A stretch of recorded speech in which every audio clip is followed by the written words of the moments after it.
नमस्कार, आपका बहुत बहुत स्वागत और हार्दिक अभिनंदन है हमारे YouTube channel Shastri smart tricks पर। दोस्तों, आज हम ट्रेनिंग मेथोलॉजी पीओटी का टेस्ट सीरीज नंबर 2 देने जा रहे हैं, जिसको कि एग्जाम के पर्पज से बहुत ही महत्वपूर्ण प्रश्न है। तो चलिए प्रश्न की शुरुआत करते हैं। क्वेश्चन नंबर पहला ही दिया गया है कि conscious, unconscious, intuitive, instinctive, intensive action of human being is called, यानी चेतना के साथ या अचेतना के साथ अंतर्मन द्वारा आत्मचिंतन या जानबूझकर किए गए कार्य को कहा जाता है इंटरप्रिटेशन यानी व्याख्या, generalisation सामान्यकरण।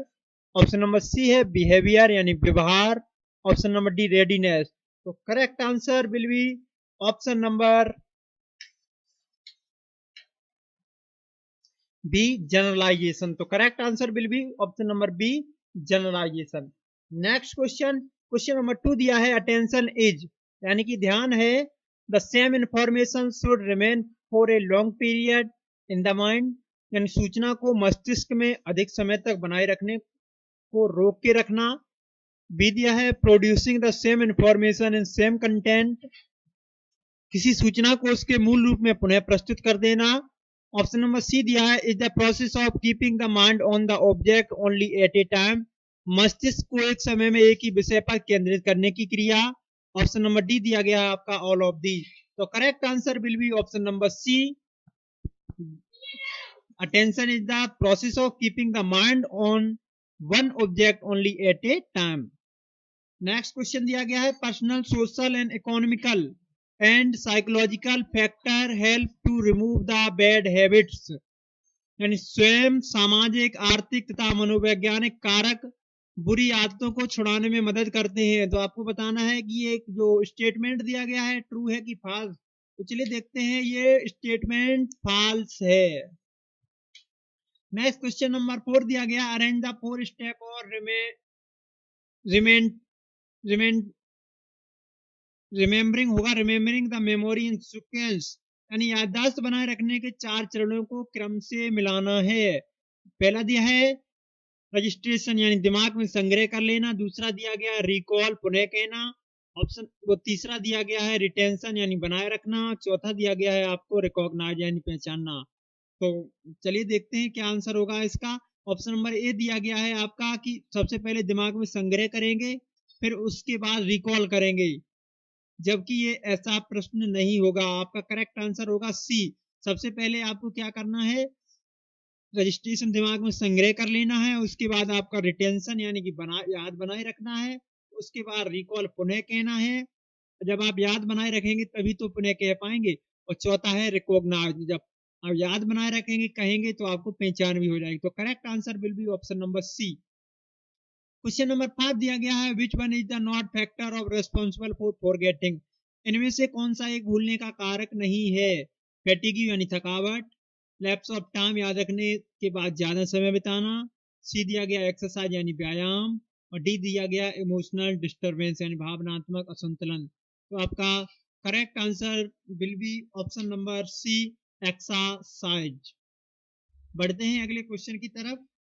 Next question number 6 is a process of attaining skill, knowledge and attitude to meet the demand of life is called, यानी जीवन की आवश्यकताओं को पूरा करने के लिए ज्ञान, दक्षता और दृष्टिकोण को प्राप्त करने की प्रक्रिया को कहते हैं। ऑप्शन नंबर ए दिया गया पावर, ऑप्शन नंबर बी दिया गया है लर्निंग, ऑप्शन नंबर सी दिया है ट्रेनिंग, और ऑप्शन नंबर डी दिया गया है मोटिवेशन। तो correct answer will be option number B, यानी कि जो जीवन की आवश्यकताओं पूरा करने के लिए ज्ञान, दक्षता और दृष्टिकोण को प्राप्त करने की प्रक्रिया को यानी कि लर्निंग, सीखना कहते हैं। Question number 7 hierarchy of need is given by, किसके द्वारा ये दिया गया है। तो आपके ऑप्शन 4 दिए गए हैं, तो आपको बताना है ये आपका जो लॉ है हायरार्ची का, ये आपका ऑप्शन नंबर ए या मॉस्लो के द्वारा दिया गया है। क्वेश्चन नंबर 8 दिया गया है कि which one is are the principle of teaching, इनमें से कौन सा पढ़ाने का सिद्धांत है। Always teach from easy to difficult, हमेशा सरल से कठिन की ओर पढ़ावें। बी दिया गया always teach from simple to complex, सरल से कठिन की ओर बतावें। सी दिया गया है always teach from principle to theory, पहले सिद्धांत फिर थ्योरी बतावें। तो correct answer will be option number D.